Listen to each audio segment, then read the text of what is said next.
दुनिया की राजनीति और व्यापार में कुछ घटनाएं ऐसी होती हैं जो इतिहास को हमेशा के लिए बदल देती हैं।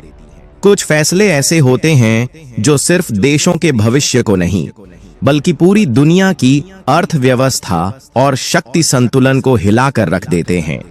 पिछले कुछ सालों में अमेरिका, ब्रिटेन, फ्रांस, कनाडा और जर्मनी ने रूस पर पाबंदियों की बौछार कर दी। यूक्रेन युद्ध इनके लिए बस एक बहाना था। असली खेल कहीं और खेला जा रहा था। यह लड़ाई बंदूकों से नहीं बल्कि अर्थव्यवस्था के मैदान में लड़ी जा रही थी। पश्चिमी देशों ने रूस को कमजोर करने की हर मुमकिन कोशिश की, लेकिन रूस भी कोई साधारण देश नहीं था। उसने अपने दोस्तों का हाथ थामा और दुनिया को दिखा दिया कि उसे झुकाना इतना आसान नहीं।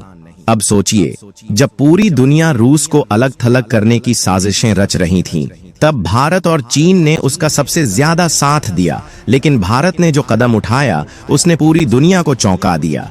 भारत ने रूस पर लगे प्रतिबंधों को दरकिनार कर न सिर्फ व्यापार को जारी रखा बल्कि उसे और मजबूत कर दिया। लेकिन यह सब सिर्फ कागजों पर नहीं हुआ। भारत ने एक ऐसा रास्ता अपनाया जिसने पूरे खेल की दिशा ही बदल दी।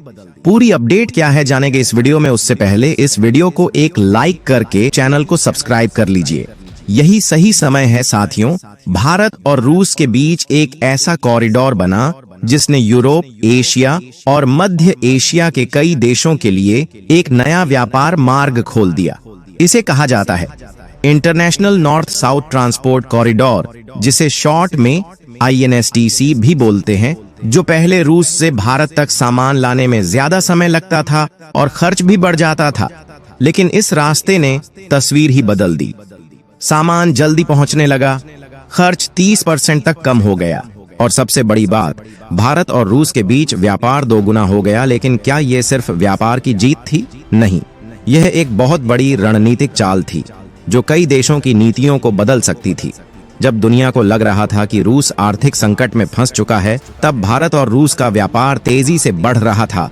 2024 में भारत और रूस के बीच व्यापार रिकॉर्ड 66 बिलियन अमेरिकी डॉलर तक पहुंच चुका था और अब लक्ष्य था 2030 तक इसे 100 बिलियन डॉलर तक ले जाना। कुछ साल पहले यही व्यापार महज 33 बिलियन डॉलर था, लेकिन अब INSTC ने इसे रॉकेट की तरह ऊपर पहुंचा दिया। यह सब अचानक नहीं हुआ, इसके पीछे भारत की गहरी रणनीति थी। रिपोर्ट्स बताती हैं कि सिर्फ पिछले 5 सालों में इस व्यापार में 5 गुना वृद्धि हुई और सिर्फ 6 महीनों में 9% की बढ़ोतरी देखी गई। लेकिन असली खेल अब शुरू हुआ था। रूसी रेलवे भी इस बदलाव में कूद पड़ा। रूस से तुर्कमेनिस्तान और कजाकिस्तान होते हुए ईरान के बंदर अब्बास पोर्ट तक माल ढुलाई की स्पीड में जबरदस्त तेजी आई। पहले जिस रूट पर सामान पहुंचाने में महीनों लग जाते थे, अब वही यात्रा मात्र 16 दिनों में पूरी हो रही थी। रूस के चेलियाबिंस्क से सामान पहुंचने में सिर्फ 11 दिन लग रहे थे। यह वही रूट था जहां पहले 3 गुना अधिक समय लगता था। लेकिन यह बदलाव सिर्फ समय की बचत तक सीमित नहीं था। माल ढुलाई के खर्च में भी 26% की कमी आई, जिससे व्यापार की गति और बढ़ गई। लेकिन खबर यहीं खत्म नहीं होती। भारत ने इस पूरे खेल को एक और बड़े बदलाव से जोड़ दिया। चीन के belt and road initiative BRI को सबसे बड़ी चुनौती INSTC के कारण ही मिली। 2021 में स्वेज नहर में जब एक विशाल जहाज एवर गिवन फंस गया था और 6 दिनों तक पूरी दुनिया का समुद्री व्यापार ठप पड़ गया था, तब भारत ने समझ लिया था कि उसे अपने व्यापारिक रास्ते को और मजबूत करना होगा। INSTC इस समस्या का हल था, जिसने भारत को एक ऐसा विकल्प दिया जिससे पाकिस्तान पर निर्भरता भी खत्म हो गई और चीन के BRI को भी सीधी चुनौती मिल गई।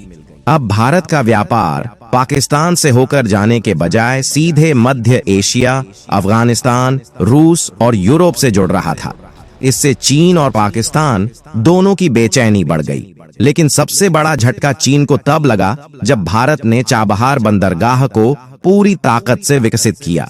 इससे हिंद महासागर से सीधे यूरेशिया तक पहुंचने का रास्ता खुल गया।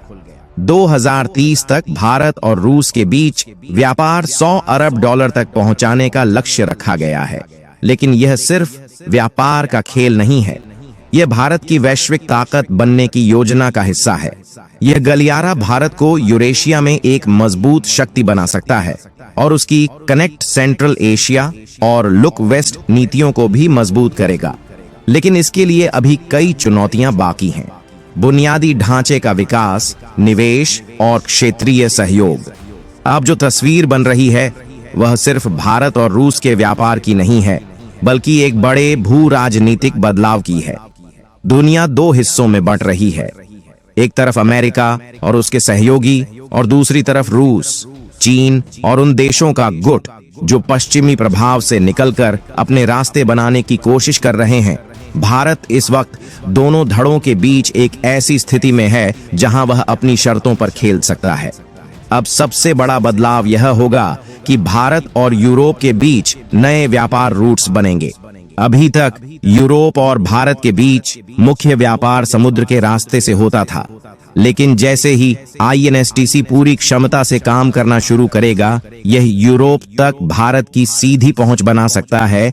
इससे भारत का पश्चिम एशिया और यूरोप पर प्रभाव बढ़ेगा। यूरोपीय देश जो अब तक चीन पर निर्भर थे, उन्हें एक नया विकल्प मिलेगा।